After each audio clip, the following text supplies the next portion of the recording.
હાલના સમયમાં સાયબર ફ્રોડના કિસ્સાઓ વધી રહ્યા છે, ત્યારે લોકોને સાવધાન કરવા માટે પોલીસ અધિકારીઓના સહકારથી એક સેશનનું આયોજન આદિપુર ખાતે કરવામાં આવ્યું હતું।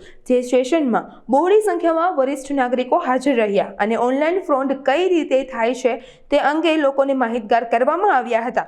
આ સત્રમાં સાયબર ક્રાઇમ વિભાગના હેડ કોન્સ્ટેબલ ગોપાલભાઈ દ્વારા સાયબર ફ્રોડ રોકવા અંગેની માહિતી રજૂ કરવામાં આવી હતી। પોલીસ વિભાગ લોકોને આ બાબતે સહકાર આપવા માટે તથા ગુમાવેલા નાણાં પાછા મેળવી આપવા તત્પર છે।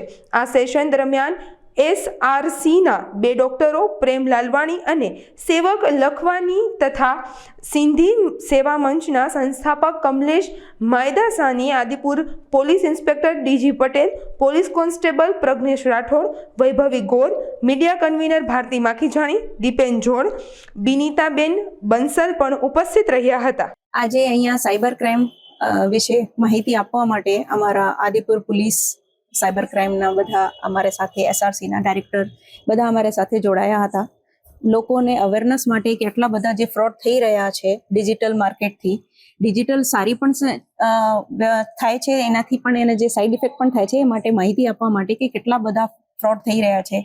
અકાઉન્ટમાં પૈસા આવે છે, એનાથી નીકળી જાય છે અને ટુ બી જે 2 વાર એમની લેંગ્વેજમાં હું સિમ્પલ લેંગ્વેજમાં કહું, 2 વાર કોડ નાખવામાં, એક વેરિફિકેશન કોડ હોય છે, આગળ તમે જે પાસવર્ડ રાખો છો મોબાઈલ ઉપર એ, અને એના પછી જ્યાં સુધી અંદરનો પાસવર્ડ વેરિફિકેશન નહીં થાય ત્યાં સુધી તમારા અકાઉન્ટમાંથી કોઈ પૈસા કાઢી નહીં શકે। જીપે ઉપર દર 6 મહિને તમે તમારો પાસવર્ડ ચેન્જ કરો, આવી બધી માહિતીઓ અહીંયા આપવામાં આવી।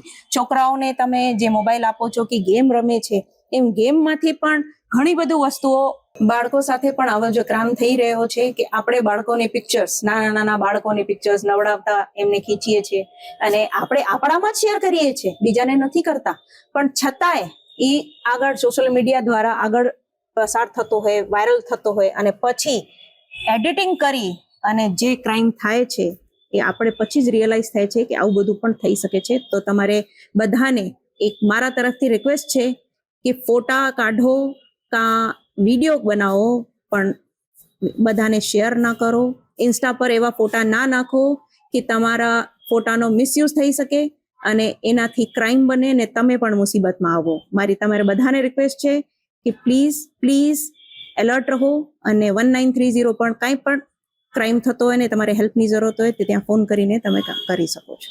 ધન્યવાદ।